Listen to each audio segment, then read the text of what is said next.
alfabéticamente. Acá. Bien. Programación dinámica. Bien. Entonces tenemos alfabéticamente borrar y en su momento, cuando me tocó resolver este taller, no hice el ejercicio C. De hecho, ahora que lo veo, casi nadie lo resolvió. Calculo que todo el mundo habrá hecho el primero, el segundo y como tenían 2 aprobados, dejaron eso así y listo. Pero bueno, nosotros acá vamos a resolver los 3, ¿ok? Bueno, vamos entonces con alfabéticamente. Luego, la cosa es así. Eh, bien, alfabéticamente. Tiempo límite por test, 1 segundo. Memoria límite, 256 megas. Luego nos dicen, Juan tiene n strings de letras minúsculas del alfabeto inglés. Esto para evitarnos problemas con la letra ñ o con tildes. Quiere ordenarlas alfabéticamente, pero no tiene permitido cambiarlas de lugar. Ok, lo único que puede hacer es dar vuelta a algunas de ellas. Dar vuelta a un string S es leerlo de atrás para adelante. Ok, 2 palabras iguales consecutivas se consideran ordenadas. Ok, para dar vuelta al string i tiene que gastar CI unidades de energía. Él quiere minimizar la cantidad de energía que necesita para gastar para que las palabras queden en orden alfabético. La cantidad de energía que necesita gastar para que las palabras queden en orden alfabético. Ok, entendido. Entonces, input. La primera línea del input contiene un entero n que va desde 2 hasta 100.000, la cantidad de palabras. Ok. La siguiente línea contiene n enteros c sub i de que van desde 0 hasta 10 a la 9. O sea, un 1 con 9 ceros. Las últimas n líneas contienen cada uno de los strings a ordenar. La longitud total de estos strings es menor o igual a 100.000 caracteres. Ok, perfecto. Entonces, output. Si es imposible invertir algunas, posiblemente 0, de las strings para que queden ordenadas alfabéticamente, imprimir -1. En caso contrario, imprimir la mínima cantidad de energía que Juan necesita para lograr su objetivo.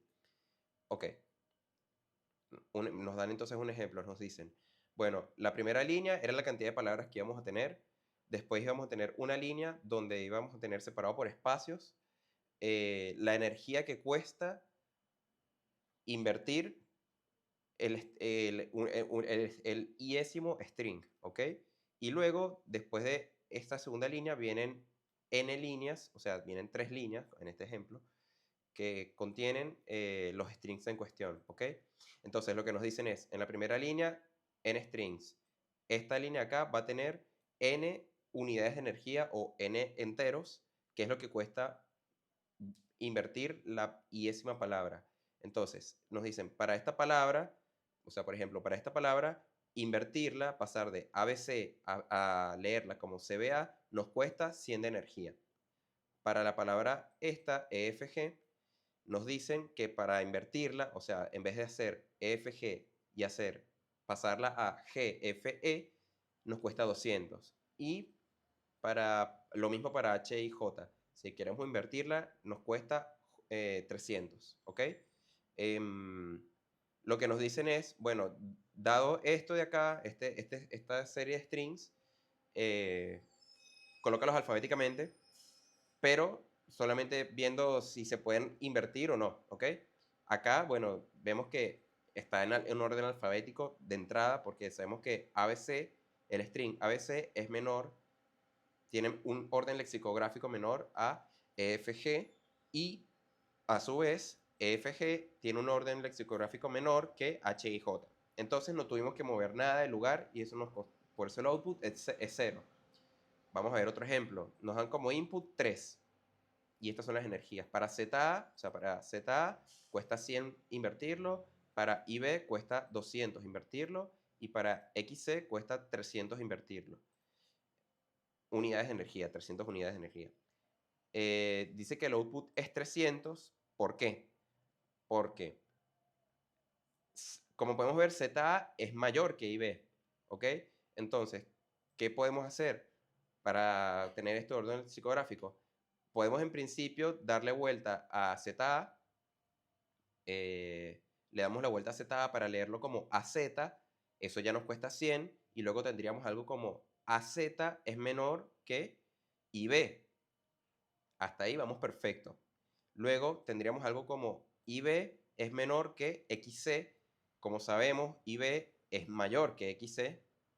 Y tendríamos que darle vuelta a IB para que esto quede en orden lexicográfico, ¿no? Porque tendríamos AZ, si le damos la vuelta a IB nos queda BI, y BI es menor lexicográficamente a XC. Entonces, para darle vuelta a AZ y a IB nos costó 100 más 200, que eso es 300. Hay un ejemplo más, que es este. 2 palabras, cada una cuesta 0 para cambiar el lugar, y es casas y abraza. Esto tiene como output -1 porque para que esto básicamente, o sea, porque si podemos leer como casas, a ver, vemos, casas es menor que abraza, no. Entonces vemos como el inverso, ¿no? De casas. Si le damos vuelta a casas, ¿qué ocurre con abraza? Bueno, aunque le demos vueltas a casas, o sea, leerlo como sasak, no es menor que abraza. Entonces no hay manera de que exista un orden lexicográfico correcto en este caso, siguiendo estas reglas que nos dan. Y bueno, devolvemos que es -1. Listo. Bueno, habiendo leído esto, vamos a hacer lo mismo de siempre. Vamos a analizar un poco la situación y veamos qué es lo que podemos sacar de todo esto, ¿no?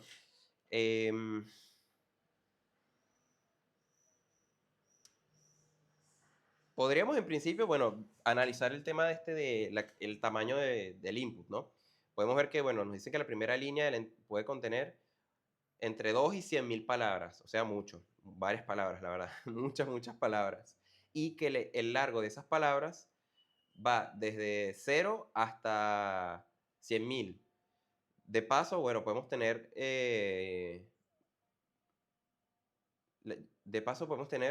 la señal que tiene en enteros, C sub i, que va desde C sub i, ok, bien. O sea, podemos tener desde, la cantidad de energía puede costarnos entre 0 y 10 a la 9, y bueno, es un número también bastante grande, entonces, bueno, podemos empezar ahí viendo los inputs, ¿no? Que son bastante grandes y podríamos pensar primero, bueno, podemos resolver en principio esto con fuerza bruta, todo se puede resolver con fuerza bruta, gente, pero evidentemente si hacemos fuerza bruta, esto no se nos va a ir de complejidad temporal y diría también que espacial bastante, porque estaríamos viendo todas las combinaciones posibles sin ningún criterio en particular, solamente minimizando y eso, o sea, minimizando sin ninguna estrategia óptima, y bueno, se nos iría de complejidad muy fuerte, durísimo. Entonces no lo veo viable hacer fuerza bruta. Veamos entonces por backtracking y divide and conquer. Yo sé que esto lo vamos a terminar resolviendo por programación dinámica, pero igualmente hay que analizar por qué es por programación dinámica, ¿no? Porque, ok, podemos hacer sabemos que vamos con programación dinámica porque, qué casualidad, justamente este ejercicio está en en el grupo de ejercicios de programación dinámica.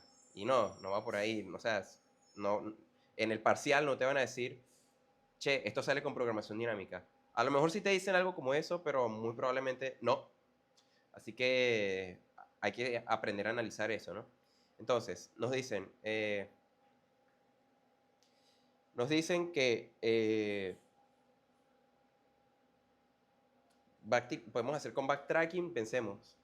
Para hacer con backtracking tendríamos que hacer algo como invierto una palabra, no sé, empezamos con una palabra en cuestión, vamos con ABC, por ejemplo, y podríamos sacar dos ramas, ¿no? Como invierto EFG o no la invierto EFG en principio. Entonces, cuando me voy a ver por una rama de ABC con EFG, me fijo si después EFG, los hijos que me daría sería H y J, y el inverso que sería J y H. Podríamos verlo por ahí y después de armarnos todas las soluciones con backtracking, ver cuál sería el mínimo, ¿no? El tema de hacer esto con backtracking es que sí, pues va a salir seguro, pero no deja de ser un fuerza bruta, porque ¿cómo te das cuenta que te salía más barato hacerlo de alguna manera, ¿no? tendrías que ir armando todas las soluciones y fijarte cuál era la mínima, lo que te costaba menos, mejor dicho, según un estado en particular, ¿no? Porque, por ejemplo, tú puedes tener el estado, comienzo con ABC, luego me voy con EFG y luego me voy con H y J y somos todos felices. Y eso me costó 0. Pero luego, como estoy haciendo backtracking, voy a ver todas las ramas del árbol y puedo hacer, a lo mejor no pasé primero por la más óptima de todas, que sale 0, sino que pasé primero por ABC, EFG, J y H. Y esa también está en orden lexicográfico y te hubiese gastado 300, ¿verdad? Luego tenías que acordarte de este 300, pero este 300 solo valía en el caso de que no invertías esta, no invertías esta y solo invertías esta. Entonces tenías que acordarte sí o sí la combinación. Haciendo esto de acordarte de la combinación en particular, es básicamente programación dinámica. O sea, pasaste de pensarlo como un backtracking y te diste cuenta, che, esto es en realidad programación dinámica porque me tengo que acordar de un estado en particular. Así que, bueno, salió bueno analizar que por backtracking, ¿no? Luego, por Divide and Conquer, no sé muy bien cómo hacer esto porque, bueno, ¿cómo podría salir esto por Divide and Conquer? Comenzamos con ABC y luego tendríamos que dividir el output en dos. No sé bien cómo hacer eso. Tal vez tomar, ver el string AB con el string C y luego comparar. No sé, gente. No sé cómo, no se me ocurre ninguna manera en principio de cómo usar Divide and Conquer en este caso.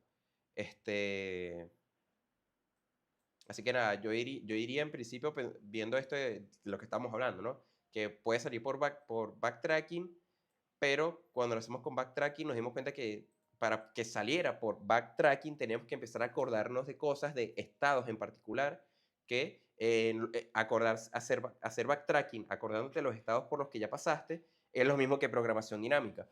No sé si se acuerdan cuando estuvimos haciendo el taller 1, que hablamos un poco de que, bueno, tenemos fuerza bruta que resuelve todos los problemas de programación, absolutamente todos, a nivel teórico, pero no es eficiente, por eso es a nivel teórico. Muchas veces igual no hay otra manera de resolver un problema que no sea por fuerza bruta. Por ejemplo, tienes un array con n elementos, no tiene ningún orden en particular y tú quieres encontrar un elemento en particular.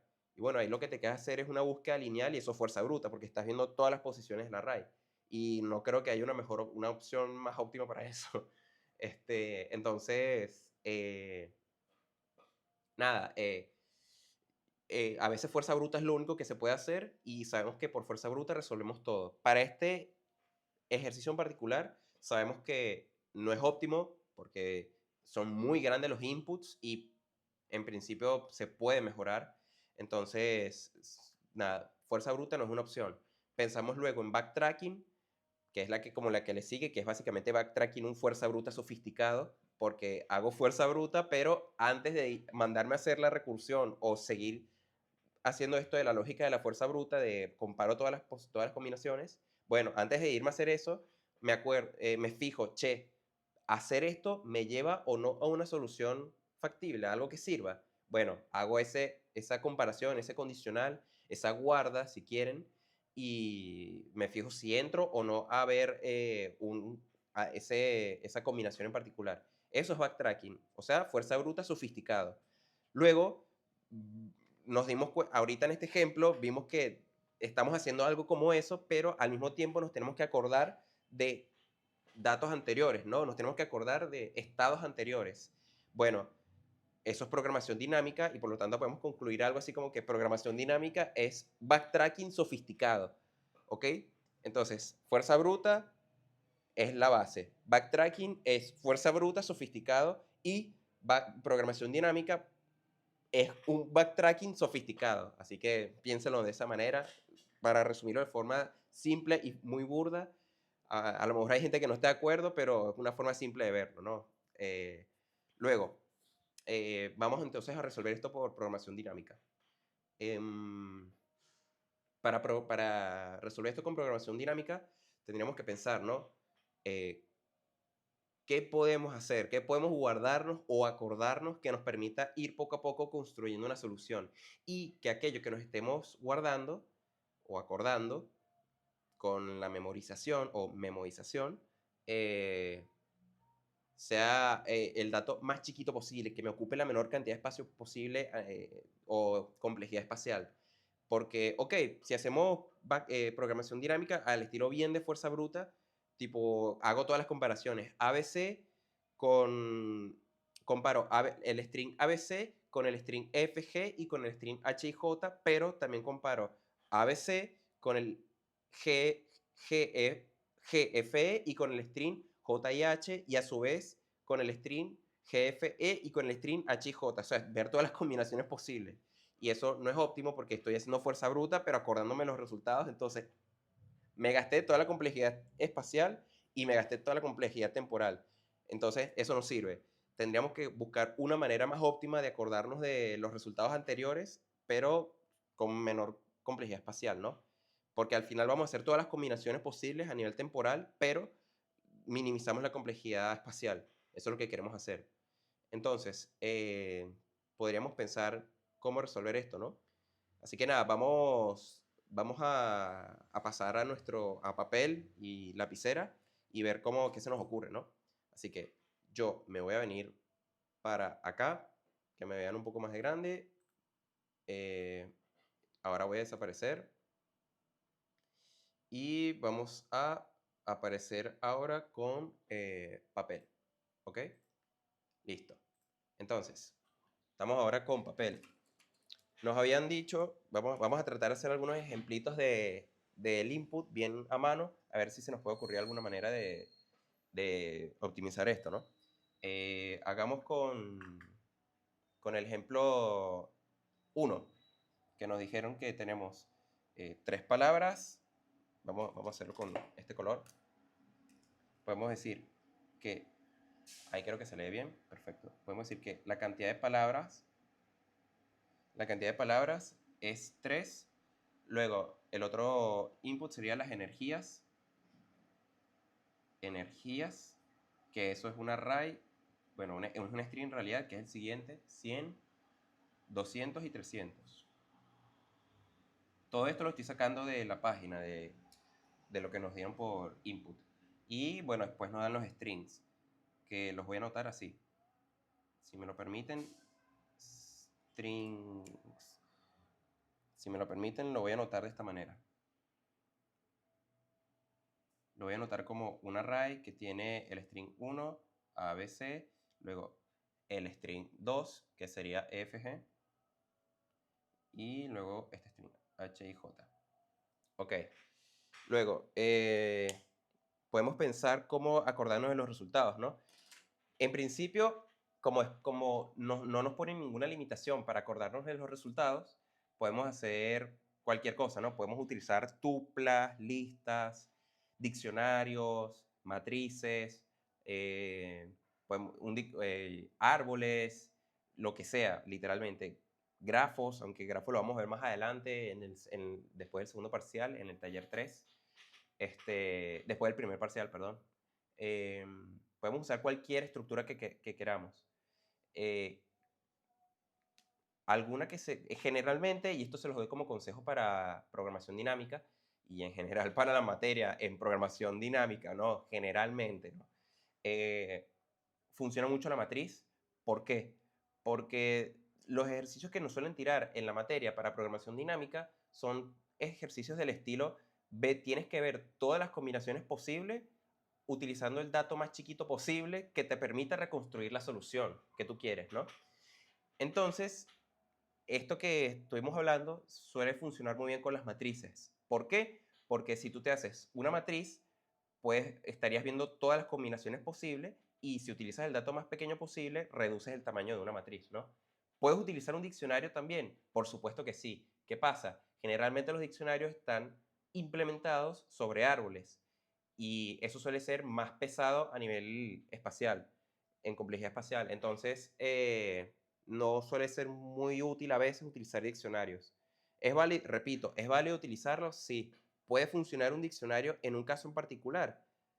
Sí, también, pero generalmente suele ser más útil o suele ser más liviano una matriz, ¿ok? Luego, pensemos entonces en alguna matriz, siguiendo esta misma idea de la que veníamos hablando. Bueno, no sé en principio, nosotros lo que sabíamos, tomemos los datos, ¿no? Pensemos cómo armarnos la matriz utilizando lo que sabemos.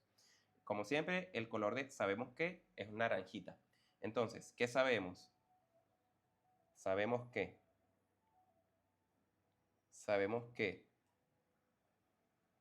eh,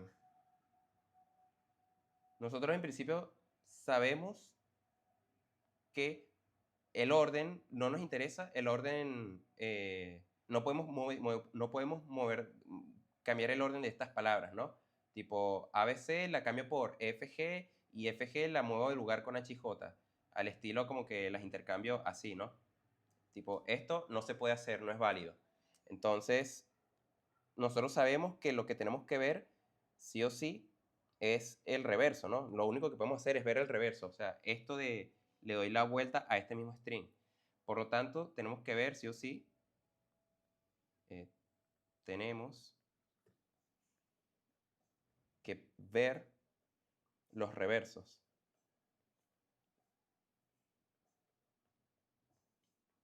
Ok, nosotros tenemos que ver los reversos, eso lo sabemos. Ahora, eso es lo único que podemos ver en principio. ¿Qué más podemos pensar? Podemos pensar en que ok, tenemos que ver los reversos, pero ¿qué reversos, no? Porque tenemos que ver todos al mismo tiempo. Por ejemplo, si yo le hago reverso a ABC, le importa en realidad a el string H y J. O sea, me explico. En vez de hacer ABC, hago CBA, luego veo el string EFG y luego veo el string H y J. ¿A quién le importó que ABC estuviera reverso? ¿A quién? Cuéntame eso, ¿a quién le importó? Bueno, pensemos, ¿no? A nosotros nos interesa el orden lexicográfico. Y como es orden lexicográfico, lo que siempre nos interesa es que el que está antes sea menor que el que tenemos ahora, ¿no? O sea, si este está acá y este está acá y este está acá, entonces el orden lexicográfico de este tiene que ser menor o igual que el orden lexicográfico de este, que tiene que ser a su vez menor o igual que este. Entonces, ponerle que yo estoy en el H y J, ¿a él qué le importó? ¿Que el orden lexicográfico de EFG o de ABC? En principio le importó el orden lexicográfico de EFG, ¿no? Porque es justo el que tiene antes. Si todo el tiempo sabíamos que estábamos en un estado válido, que EFG estaba en orden lexicográfico, entonces a H y J no le interesa nada de lo que está acá, ¿no? Como que solamente le importa el anterior, el que está más cerca de él y ya. Entonces, podemos concluir que si estamos tratando todo de forma ordenada, de forma correcta, al string en el que estemos parados solamente le debería importar el string anterior. Si el string anterior no le interesa en principio el orden lexicográfico de todo lo anterior. ¿Estamos? Entonces, solo nos interesa,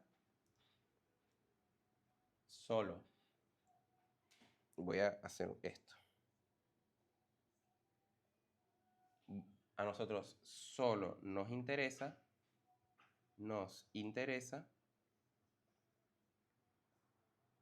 el orden lexicográfico, bueno, el orden let's del anterior, ¿no? Del string anterior.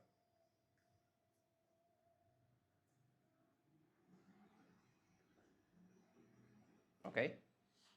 Eso lo sabemos por todo esto que estuvimos hablando. Entonces, ¿qué más podemos llegar a pensar? ¿Alguna otra propiedad? Bueno, o sea, creo que no podemos sacar mucho más, ¿no? Porque, ¿qué más podemos sacar de esto? Tenemos las energías, ¿ok? Sabemos que si le damos la vuelta a uno, sabemos cuánto cuesta, la cantidad de palabras y no mucho más. Estos son como los datos que podemos rescatar. Bueno, sabiendo esto, ¿qué podríamos hacer entonces? Bueno, pensemos cómo armarnos la matriz. Sabemos sí o sí, entonces, que vamos a tener que ver todas las palabras y que lo que nos interesa es ver los reversos. Por lo tanto, si lo que nos interesa es ver los reversos y que tenemos que ver todas las palabras, podríamos pensar en una matriz del estilo palabras y reversos, ¿no? Algo así. tipo, o sea, no sé si me explico, algo del estilo palabras, una matriz que sea palabras, esa que sea una columna, y que la otra columna sea reversos. El reverso, el reverso, listo. Entonces, voy a escribir esto un poquito más bonito, perdón. Con un poco más de espacio.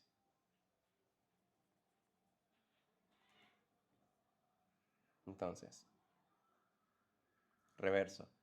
¿Qué palabras tenemos nosotros? Bueno, nosotros tenemos, ahora mismo tenemos las palabras ABC. Tenemos la palabra ABC, EFG, EFG y la palabra HIJ. HIJ. Entonces, sabemos que el reverso de ABC es CBA. El reverso de este es GFE y que el reverso de este es JIH. Entonces, ¿qué hicimos acá? Hicimos una matriz o una tabla que nos permitió ver todos los reversos posibles. Ahora, pensemos, ¿es esto óptimo? Bueno, en principio sí, ¿no? Pareciera, porque estamos viendo solamente lo que necesitamos, la palabra y su reverso, pero al mismo tiempo al mismo tiempo no nos estamos perdiendo de mucho más. No hace falta, no, nos hace falta alguna otra información. Podríamos pensar en colocar las energías, tal vez, pero sabemos que las energías las vamos a tener en un array y al tenerlas en un array podemos hacer un simple acceso a memoria con un índice y no haría falta meterlo en la matriz para aumentar la complejidad espacial, no. Podríamos pensar cómo acordarnos, ahora tendríamos que pensar cómo acordarnos de los resultados, ¿no? O sea, cuánto nos dio si le hacíamos reverso o si no le hacíamos reverso. O sea, me hago entender, ¿no? Me explico. Si yo estaba en ABC y luego quería evaluar si ABC estaba en orden lexicográfico con respecto a EFG y al mismo tiempo tuve que evaluar si CBA estaba en orden lexicográfico con EFG, tendría que acordarme de esos resultados, ¿no? ¿Cuál fue el más barato? Sí, quedarme con ABC o quedarme con CBA. O sea, acá en el ejemplo, sí, sabemos que con CBA, con ABC es más barato porque no estamos haciendo ningún switch, no estamos utilizando energías, pero también sabemos que con CBA seguimos teniendo el orden lexicográfico, ¿no? Entonces, es algo que en principio tendríamos que calcular también y tendríamos que acordarnos cuánto nos costó hacer el reverso y cuánto nos costó hacerlo sin el reverso. Entonces podríamos agregar como una columnita más, ¿no? Tipo costo, no sé, costo, vamos a ponerle costo reverso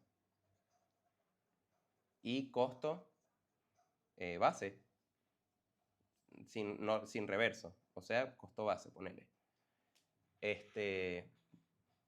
Entonces, nosotros estamos en una cosa así, y con eso ya podríamos medio saberlo, ponerle. Si hacíamos ABC con CBA y el costo base, ¿no? El costo base para ABC sería 0 y el costo reverso de este sería 100. Luego, perdón, cambio el color de la lapicera.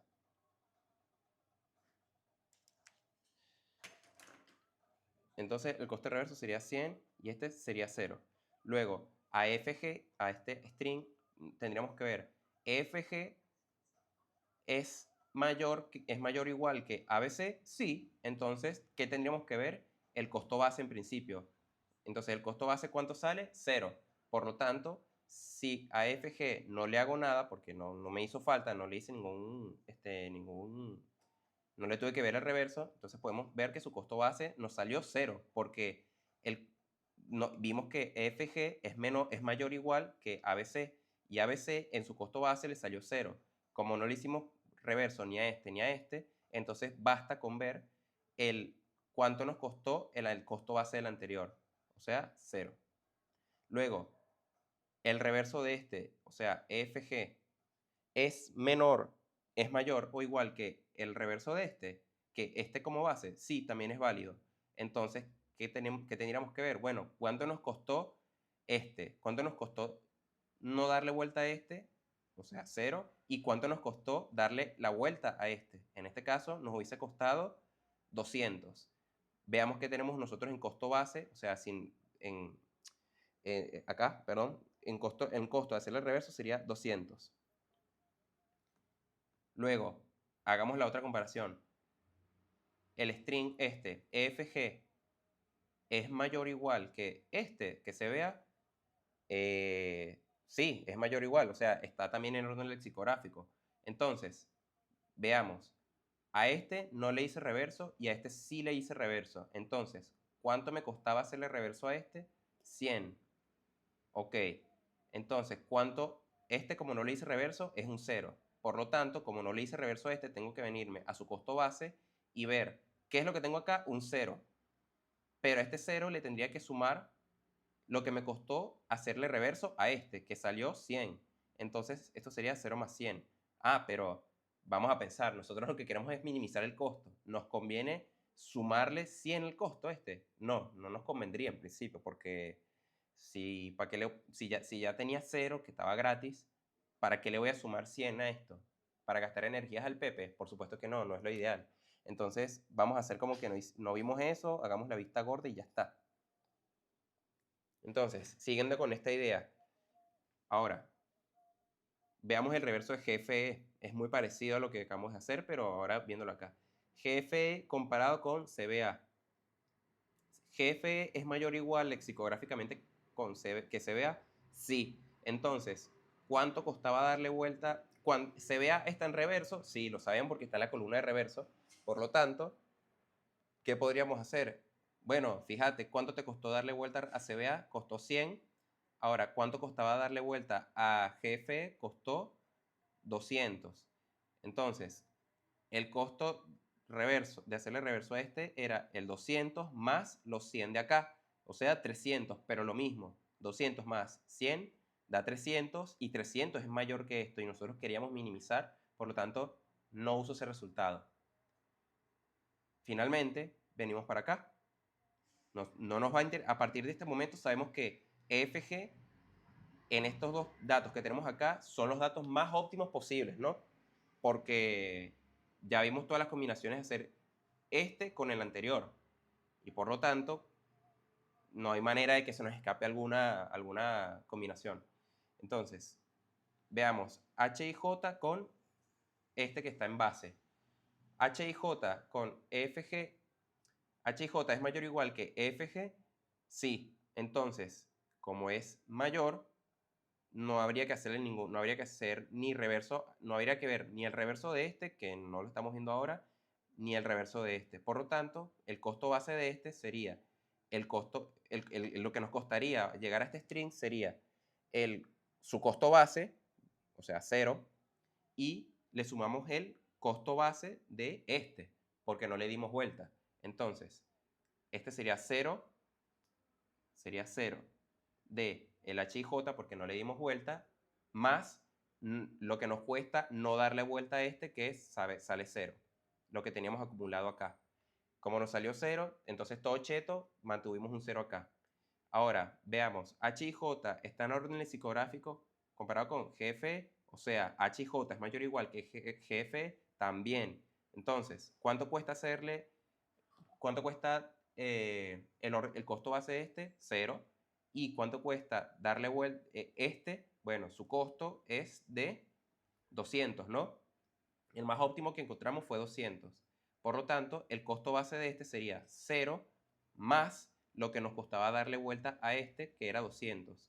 0 más 200 da 200, pero 200 es mayor que lo que ya teníamos. Por lo tanto, no conviene tomarlo en cuenta. Entonces, hacemos la vista gorda, gente, y nos olvidamos de eso. Ya vimos las dos combinaciones posibles, o sea, este con este y este con este. Ahora veamos, ponerle que le damos la vuelta a H y J. Tenemos el string J y H. Sabemos que su costo de reverso sería sí o sí de 300, ¿no? Entonces, eso va a ser lo mínimo que vamos a tener que gastar siempre. Sería 300, J y H es mayor o igual lexicográficamente con EFG. Sí, entonces no hace falta ver más nada que la columna base de EFG y sumarle la columna el valor reverso de este. Entonces, ¿cuánto costaba este? 300. ¿Y cuánto cuesta el columna base de EFG? Costó 0. 300 más 0, 300. No mejora lo que ya teníamos, así que lo dejamos así. Ahora veamos este. J y H comparado con GFE. Sabemos que de base, o sea, sí o sí nos vamos a gastar 300 porque ya le estamos dando la vuelta. Y ahora, veamos, este es mayor que este lexicográficamente. Sí. Entonces, veamos cuánto nos costaba darle vuelta a este, porque este es un reverso. Bueno, nos costó en su columna 200. Y este nos costaba 300 de base. Entonces, 300 más 200, 300 más 200, 500, pero 500 es mayor que lo que ya teníamos. Por lo tanto, hacemos la vista gorda, no hacemos nada. Entonces, ¿cómo llegamos a la solución de esto, a la solución final? Bueno, la solución final, básicamente, literalmente, y creo que es lo más obvio, es decir, es darse cuenta que, ni siquiera darse cuenta, conforme lo fuimos construyendo, creo que ya era la idea de siempre, ¿no? De que lo más óptimo, nuestro resultado más óptimo siempre va a ser irnos a estos últimos dos datos de la tabla, de la matriz. Ver el mínimo entre este y el mínimo entre este. ¿Por qué? Bueno, porque hasta este punto de acá ya teníamos todas las combinaciones posibles, tomando en cuenta todo lo de arriba. Y nos fuimos guardando cuánto nos costaba cada una. Por lo tanto, el mínimo tiene que estar sí o sí entre este y este. ¿Ok? O sea, entre este valor y este valor. En el final de la tabla, en la esquina inferior derecha. Las últimas dos tablitas acá. Ahora, ya tenemos listo, ya sabemos entonces que esto puede llegar a funcionar. Esta tabla en principio es la más óptima. Pensemos, ¿no? Nos estamos guardando algún dato que pueda obtenerse a partir de otro. O sea, estamos optimizando la cantidad, estamos optimizando la cantidad de datos que tenemos. O sea, tomando la menor cantidad de datos posibles para poder construir una solución. Bueno, si lo pensamos un poquito, podríamos darnos cuenta que, bueno, en principio podríamos eliminar una columna, ¿no? Si estamos un poquito, si nos damos cuenta, podríamos eliminar esta columna de reversos. ¿Por qué? Porque, bueno, si ya yo tengo la palabra y quiero saber el reverso, no tendría que, no me hace falta meterlo en esta tabla de acá. ¿Por qué lo metería en la tabla? Le estoy aumentando la complejidad a la tabla sin ninguna necesidad. Podría directamente, yo sabiendo la palabra, leerla así, leerla de acá para acá, de final al principio. Y ya está, no tendría que guardarme el string en sí mismo, al menos no en esta matriz. Podría dejarlo afuera, en un array, así como tenemos un string de esto, podríamos guardarnos una lista de strings que sean todos los reversos, ¿no? Y de esa manera no le aumentamos la complejidad espacial a esta tabla. Entonces, sabemos que esta tabla la podemos eliminar y por lo tanto vamos a eliminarla, ¿no? Entonces, esto de acá, esta tabla, esta se puede eliminar. Se puede eliminar. Eliminar. Perfecto.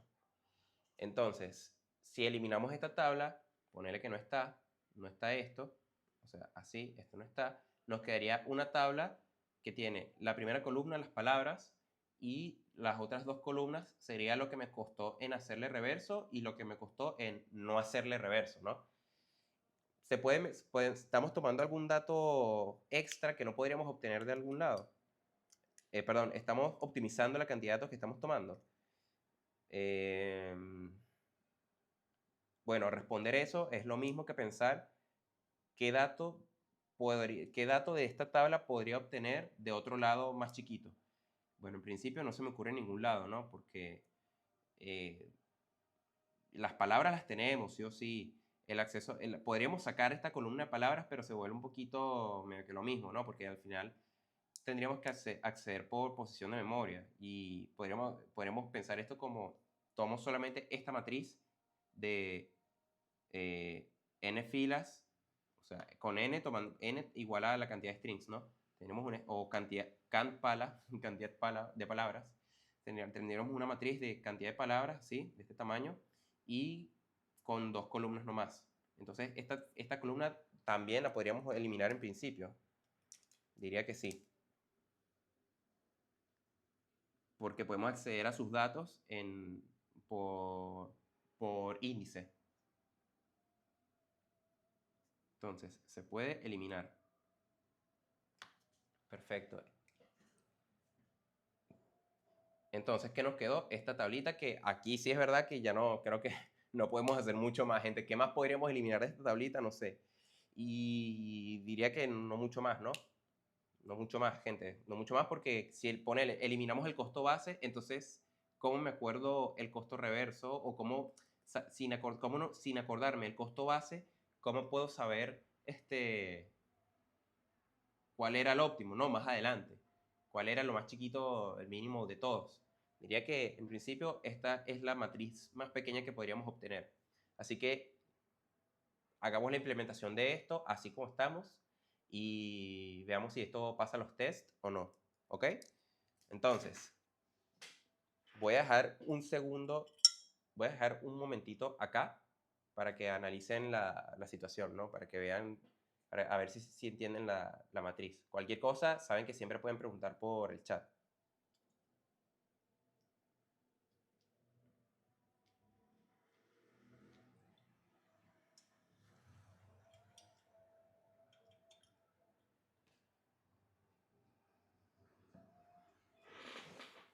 Bueno, avancemos, gente. Vamos a hacer lo siguiente. Voy a sacarles imagen por un segundo. Ahora me van a ver a mí. Volví. ¿Qué tal? ¿Cómo les va? Me voy a colocar así. Y vámonos para acá. Luego, vamos a codear esto, ¿no? Lo primero. Vamos a tomar la entrada, ¿no? Bueno, no. Antes de eso. Antes de tomar la entrada, porque ya veo que esto se empieza a complicar un poquito. Para programación dinámica les voy a dar un tipsazo que la verdad es, no sé, diría que es muy bueno, es muy bueno para programación dinámica, y es que generalmente para programación dinámica conviene mucho utilizar variables globales, ¿ok?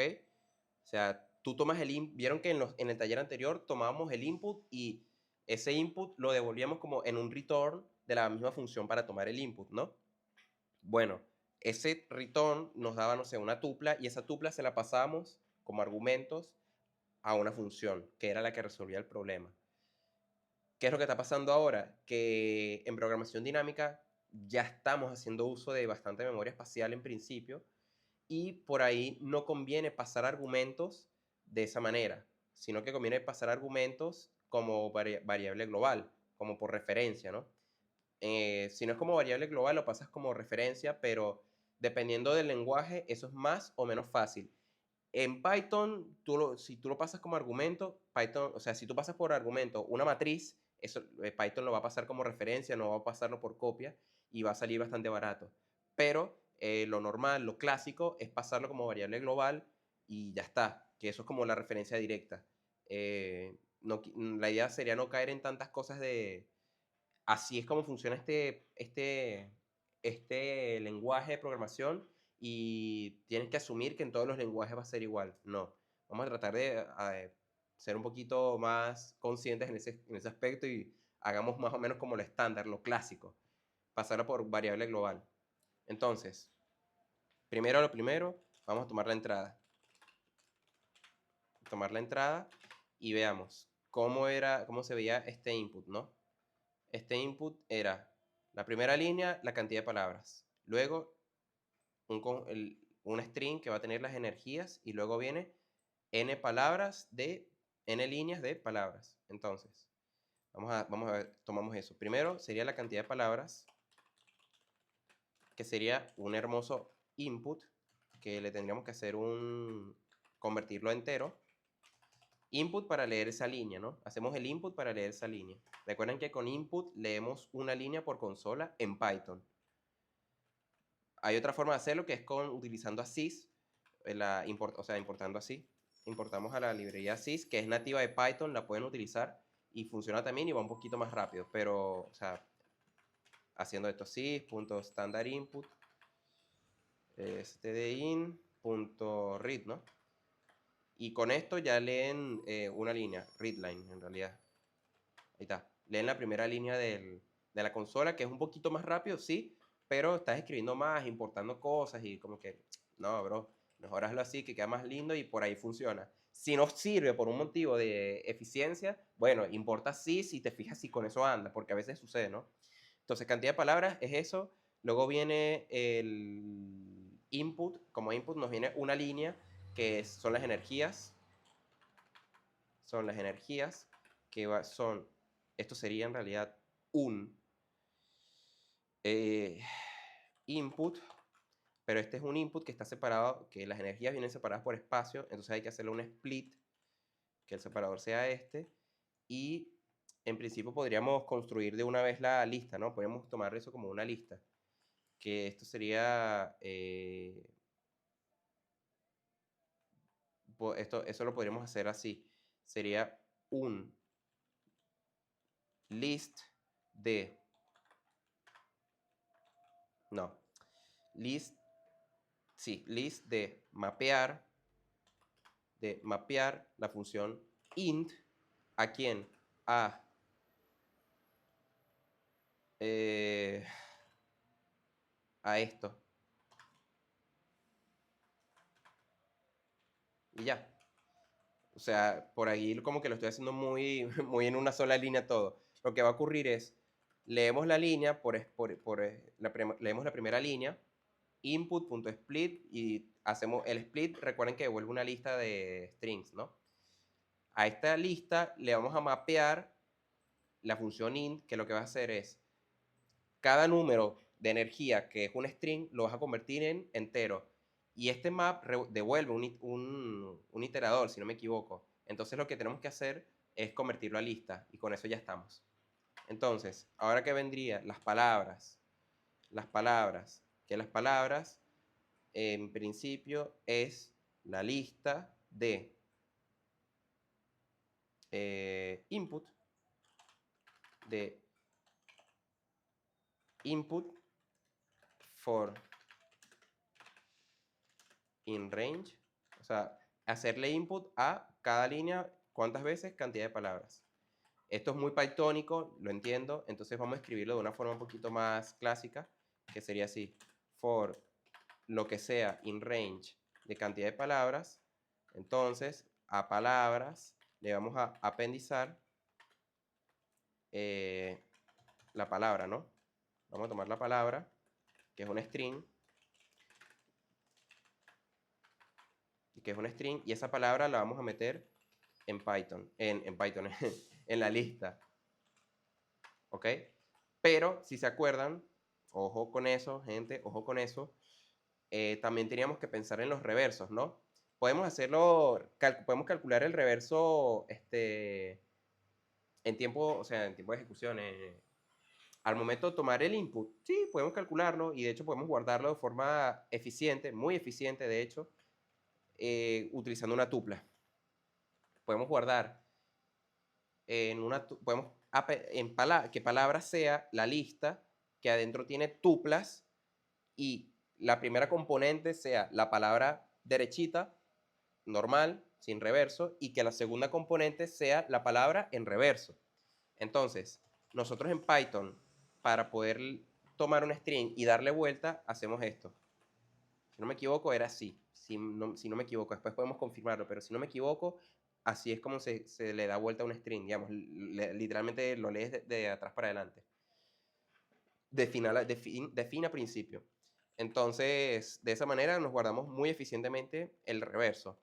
¿Por qué no utilizamos una lista? Porque ya sería una especie de matriz, y aquí también es una matriz, pero recuerden, las tuplas, si vas a tener datos inmutables, entonces usa las tuplas, y porque son mucho más livianas en memoria, Y si no vas a estar modificándole valores, ¿para qué quieres una lista, bro? Tipo, te sale más barato la tuple y ya está. Entonces, tenemos eso y ya con eso tendríamos lista la lista de palabras. Recuerden, esto es una lista de tuplas de string, ¿ok? Eso es palabras. Pero habíamos dicho que íbamos a pasar esto como variable global. Entonces, cantidad de palabras, vamos a definirla afuera como un entero. Energías la vamos a definir afuera como una lista que tiene enteros. Y palabras la vamos a definir como lo que acabamos de hacer, una lista de tuplas de string, ¿ok? Entonces, nosotros vamos a hacer así, global, llamamos a la variable global cantidad de palabras, llamamos a la variable global energías y llamamos a la variable global palabras. Aquí lo que estamos haciendo es esto de defino qué es lo que son estas variables globales. En principio son none y le vamos a aquí le estamos pasando los valores, ¿no? Como nosotros vamos a hacer esto en orden, entonces vamos a primero llamar a tomar entrada para que se inicialice todo esto y luego ejecutamos a la función que va a tomar estos datos como variable global, o sea, por referencia. Esto en Python, así, tenemos que borrarlo porque si no, no nos va a tomar bien. Entonces, ya tenemos inicializado esto. ¿Qué nos haría falta? Bueno, nuestra matriz, ¿no? La matriz donde vamos a guardarnos nuestros resultados. Que nuestra matriz habíamos visto que era una lista de listas, porque es matriz, donde cada posición va a ser, va a ser va a ser una lista de listas de enteros, ¿no? Una lista de listas de enteros. Ahí está. Sí, así se escribe. A veces me hago un embole porque se puede poner medio enredado. Vamos a inicializarla en principio como que todas las posiciones son none, como que son vacías, no son nada, no tienen ningún valor, ¿ok? En Python la forma de decir que algo está vacío, le pones que es none, ¿ok? Y eso es lo que vamos a hacer nosotros. Entonces, global, matriz, tenemos que llamar a nuestra variable global y vamos a inicializarla. Vamos a inicializarla. Vamos a decir entonces que matriz es igual a la lista vacía y para for lo que sea in range de cantidad palabras, vamos a apendizarle a matriz.append, una lista que tiene none. ¿Ok? Entonces nos creamos una matriz de cantidad palabras, de tamaño cantidad palabras, donde cada posición de la matriz es una lista que tiene dos valores, none. Vamos a decir como convención que la primera posición, siguiendo lo anterior, ¿no? De reverso, no reverso, reverso. La primera posición es lo que cuesta el mínimo de no hacerle reverso y el mínimo de hacerle reverso a la palabra en la iésima posición. ¿Ok? Entonces, creo que con eso estamos por ahora. Si quieren vamos a ponerlo más bonito y hacemos así. Fila es una lista de entero o none. Y es esto. Bueno, técnicamente tendríamos que colocar que es una lista de none, pero vamos a hacerlo así. Listo. Y acá sí le vamos a decir que es una lista de entero o none. Así está bien tipada la situación, si no me equivoco.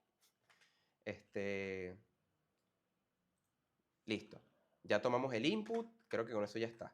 Ahora, vamos a llamar a la función que resuelve esto. El ejercicio se llamaba alfabéticamente. No le tenemos que pasar ningún argumento y esto nos tiene que devolver en principio un entero, que es la mínima cantidad de energía, ¿no? Que cuesta. Por ahora no la tenemos lista. Vamos a llamar a nuestra función main, como siempre, que va a tomar la entrada, no devuelve nada, y luego vamos a printear lo que nos devuelve alfabéticamente. Listo. Ahora, ¿qué queda resolver? vamos a llamar a if name es igual a main, entonces llamamos a main. Bien. Entonces, alfabéticamente, ahora sí. Vamos a implementar esto que acabamos de hacer nosotros, ¿no? Este algoritmo. Recuerden, esto no lo charlamos antes, ¿no? Nosotros en programación dinámica tenemos, en principio, dos enfoques para resolver. Tenemos el enfoque top-down y el enfoque bottom-up. Eso se escribe así. Tenemos dos enfoques. El enfoque top-down y tenemos el enfoque bottom-up. ¿Ok? En el enfoque top-down se le suele decir que es el enfoque recursivo, porque lo que estoy haciendo es, tú me das un input, el que te dé la gana, y yo lo que voy a hacer es irlo despedazando en lo más chiquito posible hasta caer en un caso base que sí sé resolver, y resuelvo ese caso base, el resultado me lo guardo en la matriz y vuelvo en la recursión. La recursión va a llamar a la matriz, al resultado de la matriz, y resuelve con lo que le sigue, ¿no? O sea, básicamente estoy haciendo, dividiendo, resuelvo los casos base y de ahí empiezo a resolver. A partir de los casos base reconstruyo la solución hasta volver al primer llamado recursivo, o sea, que tenía el input inicial, que está tomando el resultado de todas las combinaciones que había que calcular para resolver el caso inicial, ¿ok? Ese es el enfoque top-down. El enfoque bottom-up es ligeramente, no, es diferente, es parecido, pero no es lo mismo. El enfoque bottom-up es, en vez de comenzar desde el input inicial, vas a comenzar con un caso base. Y a partir de un caso base, reconstruyes tu solución y que tu última iteración o recursión, o lo que generalmente el bottom-up suele ser el iterativo. El top-down recursivo y el bottom-up iterativo. El bottom-up entonces es, partes de un caso base y a partir de ese caso base empiezas a construir tu solución guardándote resultados, donde tu último paso de la ejecución del programa o de tu función sea el resultado en sí mismo, ¿ok? Literal, el último paso es el resultado para el input inicial, ¿ok? Eso es el enfoque bottom-up. Entonces, nosotros analicemos qué es lo que vamos a hacer, top-down o bottom-up. Pensemos en lo que veníamos haciendo, ¿no? De cómo construir esta matriz.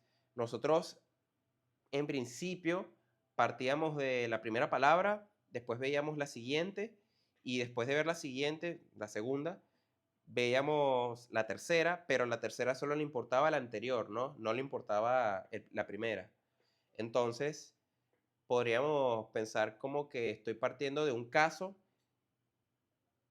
o sea, estoy parado en un caso en particular y solamente me interesa el caso anterior. No me interesaría en principio saber todo lo anterior.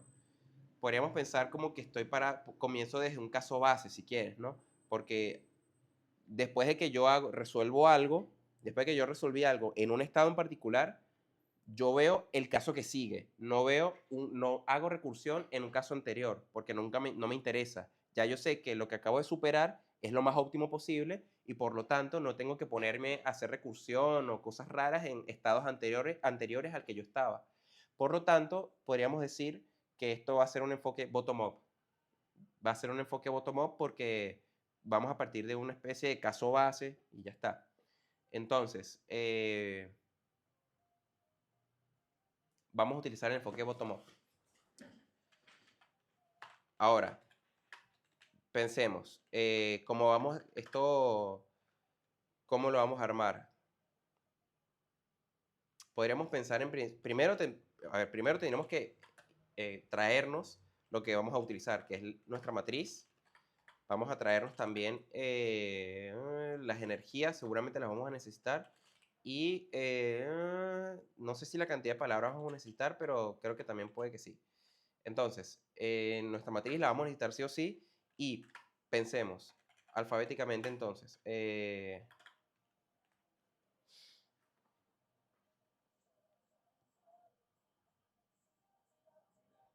Teníamos la primera posición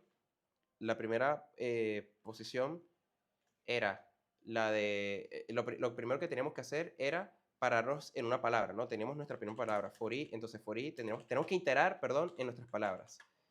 Entonces, ¿cómo vamos a iterar en nuestras palabras? Tipo, me paro en la primera palabra, después veo la siguiente y después veo la que le sigue y así. Entonces vamos a iterar sí o sí por nuestras palabras. Esto, en principio, una forma de hacerlo es con un for. ¿Podemos hacerlo recursivo? Sí, también se puede hacer recursivo. Pero recuerden que generalmente en todos los lenguajes hacer las cosas de forma iterativa es mucho más eficiente que hacerlo de forma recursiva. Entonces, vamos a hacerlo en principio con un for y siguiendo la misma idea del bottom-up, que el bottom-up es iterativo en principio. Luego, nosotros lo que queremos es rellenar nuestra matriz, ¿no? Por lo tanto, vamos a entonces fijarnos, como sabemos que nuestra matriz tiene dos posiciones. La posición 0, que la columna 0, que va a ser no reverso, y la columna siguiente, la 1, que va a ser la posición, lo que nos va a costar el mínimo de hacerle reverso. Entonces, para iterar sobre algo que tiene básicamente dos columnas, es simplemente hacer un for i in range 2, porque vamos a ver 0 y 1, la columna 0 y la columna 1 todo el tiempo. Entonces, nuestra matriz, recuerden que se veía como, nuestra matriz se ve algo así, ¿no? Nuestra matriz es algo así como esto. No, esto es como reverso, no, perdón, no, costo, no reverso y costo reverso. Y que cada fila es palabra, esta es la palabra 0, esta es la palabra 0, y esta va a ser esta es la palabra 1, y así hasta llegar a la última posición que le voy a poner cant palabras. ¿Ok? Palabra, cant palabras. ¿Ok? Entonces, nosotros sabemos que nuestra matriz se ve más o menos así. ¿Ok? Entonces, vamos a hacer un for k, como iterador for k in range 2, porque vamos a iterar entre la primera y la segunda columna, primera y segunda. For k in range 2, vamos a armarnos los resultados, ¿no? Vamos a armarnos los resultados. Lo primero que tendríamos que ver es si ya lo tenemos calculado. Entonces, si nuestra matriz, porque esto es programación dinámica, por eso es que lo tenemos que ver. Si ya teníamos el resultado calculado, listo, lo utilizo. No, ya sé que es el más óptimo, porque lo que me guardé es el óptimo. Entonces, si la matriz, ¿en qué posición en la columna la que estamos es igual a nuestro valor base, ¿no? Que era none. Si era diferente de none, ponerle que era diferente de none, entonces hacemos algo, ¿no? Vamos a ponerle, no sé, no vamos a hacer nada en principio, porque tenemos que resolver a quién vamos a llamar. Hay que pensar. Pensemos en cómo se va a ir armando esto. Nosotros vamos a pararnos en una palabra en cuestión y tenemos que, a su vez, nos paramos en la siguiente y me fijo si la anterior me servía en reverso o no. ¿Ok? Entonces, podríamos, en principio, durante el input, llenar alguna posición de la tabla, de la matriz. Yo diría que sí, en principio, porque tendríamos que pensemos, ¿no? O sea, nosotros en la posición 0, en la primera palabra, sabemos cuánto cuesta hacerle el reverse y sabemos cuánto cuesta no hacerle el reverse. Y como es la primera palabra, no hay ninguna combinación posible que nos interese, porque no nos interesa lo anterior. Entonces, como no nos interesa lo anterior y tenemos nuestra primera palabra, podemos directamente colocar los valores más óptimos posibles en caso de hacerle reverse o no. Entonces, lo que vamos a hacer a nuestra matriz en la primera palabra, en la columna que se refiere a no hacer lo que cuesta, no hacerle reverso, le vamos a poner que eso cuesta 0 porque no le hice reverso.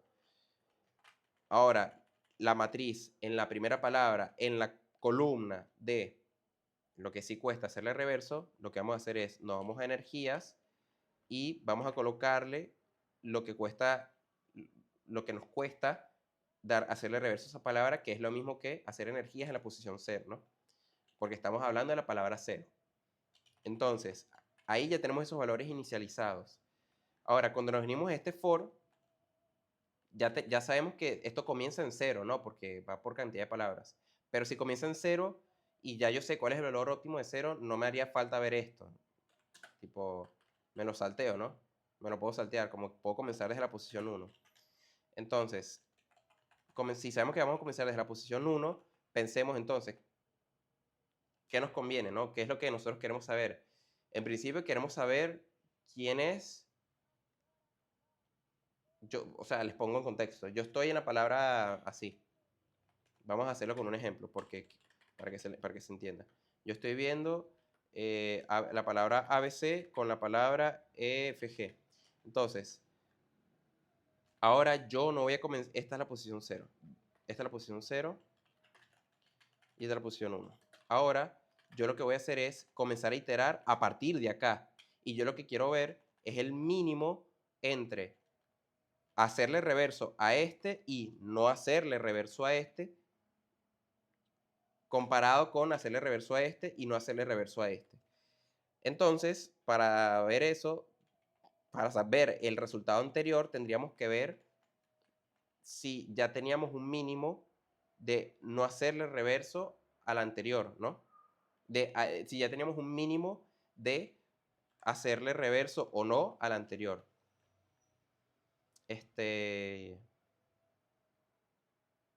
Aquí lo que estoy viendo es, comienzo en EFG y ahora digo, che, el resultado del anterior ya lo tenía.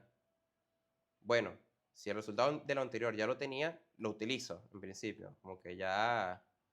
no, mentira. Hay algo que no está bien acá, gente. Déjeme pensar. Esto debería de ser así. Si el resultado del anterior no era posible calcularlo, entonces por los momentos lo esquipeo. ¿No? Lo debería esquipear, como que no hago nada. Continue, no debería hacer nada, porque si el resultado del anterior no tenía un número, no tenía algo para comparar, lo esquipeo. Ya está. Ahora, ponele que sí tiene un número. Vamos a ver cuál es el que más me conviene, ¿no? Entonces vamos a buscar nuestro string anterior, que es básicamente este acceso a memoria que acabamos de hacer. Que esto es un string que es igual a matriz en la posición i menos 1 en la columna k. Eso en la columna k, en la posición de la tupla k.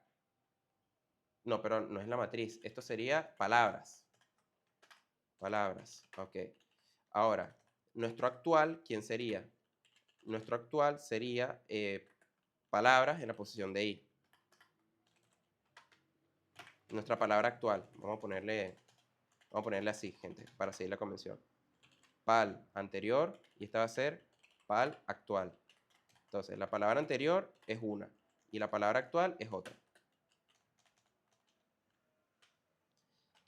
Vamos a ver entonces qué es lo que más nos conviene. Ver si la anterior es menor o igual que la actual o si hay que hacerle reverso, ¿no? Entonces, si la palabra anterior es menor o igual que la palabra actual, palabra actual en la posición de no hacerle reverso, ¿no? En la posición, o sea, recuerden que esto en realidad es una tupla, ¿no? Esto en realidad es una tupla. Esto es una tupla, perdón, gente, esto es una tupla de strings. Porque habíamos dicho que palabras tenía dentro strings que eran, en la posición 0 era sin hacerle reverso y en la posición 1 era haciéndole reverso. Entonces, si la palabra anterior era menor, tenía un orden lexicográfico menor o igual a la palabra actual sin hacerle reverso, entonces digo que la matriz, o sea, mis resultados en la posición de i, en la posición 0, porque no le hice reverso al actual, va a ser igual a el mínimo entre lo que ya tenía, porque es lo que veníamos hablando, ¿no? Como que no, ponerle que no le hice reverso, es el mínimo entre lo que ya tenía y el mínimo de hacerle reverso, ¿no? el estado en el que estábamos de reverso, si quieren, de la palabra anterior. Entonces, esto sería el mínimo entre matriz en la posición I, o sea, lo que ya tenía, repito, lo que ya tenía, y el estado de lo que me costaba lo anterior. Listo. Sí, me parece que es así porque dice, si la palabra anterior es menor directo que la palabra actual sin hacerle reverso, entonces fíjate que conviene más. Fíjate cuál es el mínimo. El mínimo entre lo que ya tengo, que no le tuve que sumar nada, o el mínimo entre lo que ya, lo que ya me había acordado, digamos, lo que ya tenía por default. Si quieres, nuestra DP. Otro caso que tenemos que evaluar es si la palabra anterior también se le puede hacer reverso, ¿no? Si la palabra anterior es menor o igual que la palabra actual en la posición 1. Porque teníamos que ver esos dos casos. Nos dimos cuenta hace rato que había veces que, no sé, que estamos comparando esto, que FG lo estamos comparando con ABC, y esto también nos dimos cuenta que FG sigue siendo menor, sigue siendo mayor lexicográficamente con CBA, que era el inverso. Entonces también tenemos que ver esos dos casos, son casos disjuntos. Entonces, si la palabra anterior era menor o igual que el reverso de la actual, entonces matriz en la posición I1, o sea, el mejor resultado de ver el reverso, el mejor resultado haciéndole reverso a la palabra actual es el mínimo entre lo que ya tenía en esta posición comparado con lo que ya había en la matriz, en la posición I-1K, o sea, la posición que estamos evaluando, pero sumándole energías en la posición de I. Lo que me costaba hacerle reverso. Entonces, ¿qué más nos quedaría ver acá? En principio, lo que nos quedaría ver es, ¿para dónde estoy? Estoy ahora acá. Bueno, con esto creo que ya completamos la matriz, ¿no? Sí, diría que con esto ya completamos la matriz porque no hace falta ver mucho más. Podríamos hacer algo.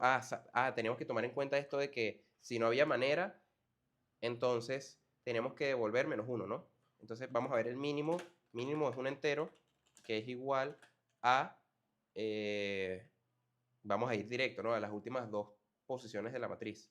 El mínimo entre matriz en la posición cant palabras -1 en la posición 0 y matriz en la posición cant palabras -1 en la posición 1.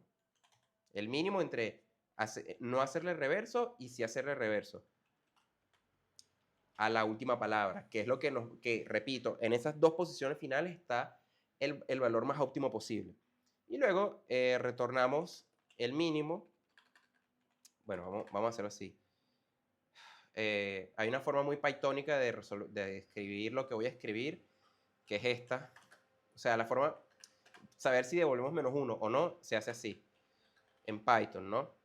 Sería mínimo, if mínimo es igual a none. No, es diferente de none. Si no, -1. O sea, si el mínimo era diferente de none, devuelve el mínimo. Y si no, devuelve -1. Esa es la forma pythónica. Otra forma es res, que es la que vamos a hacer de forma clásica. Res es, en principio, 0. Y vamos a decir, if mínimo es igual a none, entonces res, no, es diferente de none, entonces a res le vamos a sumar el mínimo. O decir que res es mínimo, es lo mismo. Si no, res es igual a none. ¿Ok? Y devolvemos res. Bien. Estoy viendo algo que va a generar problemas más adelante, y es que fíjense que estamos viendo un mínimo entre matriz en esta posición y matriz en esta posición. Pero, y a su vez, perdón, eso no descarta que podamos llegar a un caso en el que las últimas dos posiciones, o sea, que tenemos las últimas dos posiciones de la matriz donde una de las dos posiciones sea none. Bueno, claramente no podemos ver el mínimo entre un none y un 2 o un entero. Entonces vamos a ver cómo resolvemos eso, ¿no? Bueno, estamos trabajando con mínimos. Como estamos trabajando con mínimos y queremos todo el tiempo minimizar, podemos tomar algún dato que en principio sea lo más grande posible y que ese sea el valor por default, ¿no? El valor base de toda la función, de toda la matriz. El valor base más grande posible y que vamos a ir todo el tiempo minimizando. Como que asumo que independientemente si el costo estaba si lo que me costaba, ay coño, ¿cómo lo explico? Asumir, ¿qué onda, Santi? Acabo de ver el mensaje de acá. Entonces, a lo que voy es, vamos a asumir que en principio, si le hacíamos reverso o no a las palabras, siempre iba a costar lo más grande posible. Y luego ese más grande posible lo voy a ir minimizando. Generalmente, para estas cosas en programación dinámica, lo que decimos es, coloco que esto va a ser infinito, ¿no? Como que el input, lo más grande que pueda haber, es un infinito y ese infinito es el valor por default. ¿Cómo sabemos cuánto es infinito? Bueno, infinito es básicamente el número más grande que puedes escribir en el lenguaje de programación que puedas. En particular, en Python podemos importar infinito. Hay una manera de hacerlo de forma nativa, que es decir, de la librería de math, del paquete de math, de la biblioteca de math, importas inf, que es infinito, el número infinito. ¿Qué número es? No sé, seguramente 2 por 10 a la algo, no sé cuánto será en realidad. Pero vamos a decir que ese va a ser nuestro valor base, el infinito. Es una lista ahora de enteros. Igual no sé qué será inf. Es un float. Bueno.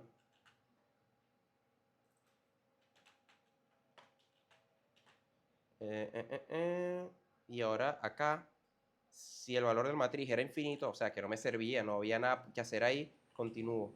Y después lo calcularé, ¿no? Y ahora sí que no debería haber problemas con los mínimos. Esto acá. Si el valor es diferente de infinito, así, y si no, res es infinito. Listo.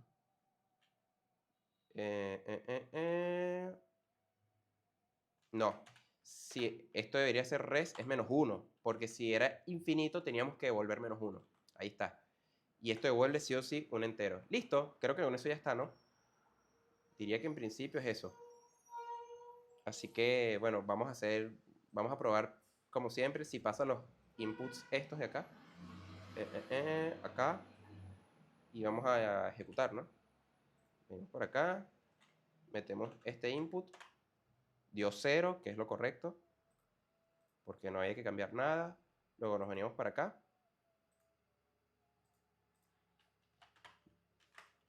Veamos con este. Da 300, que es lo correcto, si no me equivoco. ¿Ok? Y ahora nos venimos para este, que debería de ser menos 1. Vamos a ver. Menos 1. Muy bien. Recuerden, gente. Acá ustedes siempre tienen que tener casos de test hechos, ¿no? Tienen que tener casos de test que les ayude a saber si su función anda o no anda. Esos casos de test los pueden hacer a mano. Y los tienen que hacer a mano porque tienen que saber cuál es la respuesta correcta, ¿no? Entonces, yo lo que les diría, en principio, háganse casos de test y evalúen si les anda o no les anda la función. Y recuerden que siempre tienen que pasar los tests que les dan como ejemplo. Yo en este caso no me voy a poner a hacer casos de test, sino que voy a tomar como que mi test suite son los casos que me dieron en el de ejemplo y ya está. Y le voy a mandar directo a los jueces a ver si pasa o no los test. Así que nada, veamos entonces. Voy a sacar esto de acá. Este comentario también lo puedo sacar. Y bueno, veamos si esto funciona, ¿no? Vamos a mandar este input, este código al juez. Nos venimos para acá, le damos a Submit Code, Choose Problem, alfabéticamente, PyPy, pegamos el código y para adelante. Veamos si pasa los tests.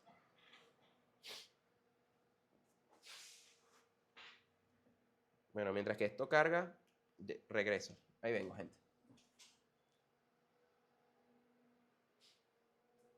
A ver.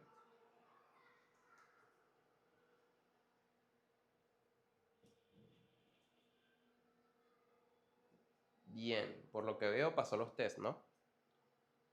Pensé que iba a tardar más en hacerse, en ejecutar todos los tests. La verdad que pensé que iba a tardar más, gente. Tipo, me paré, vi la pantalla y dije, ah, listo. Bueno, pasó todos los tests, así que ya está. Ese es el código final. Con eso resolvimos el ejercicio 1 de este taller. Estoy como fuera de cámara, ¿no? Ahí. Pasamos el ejercicio 1 de este taller, así que ya está. Nada, no mucho más.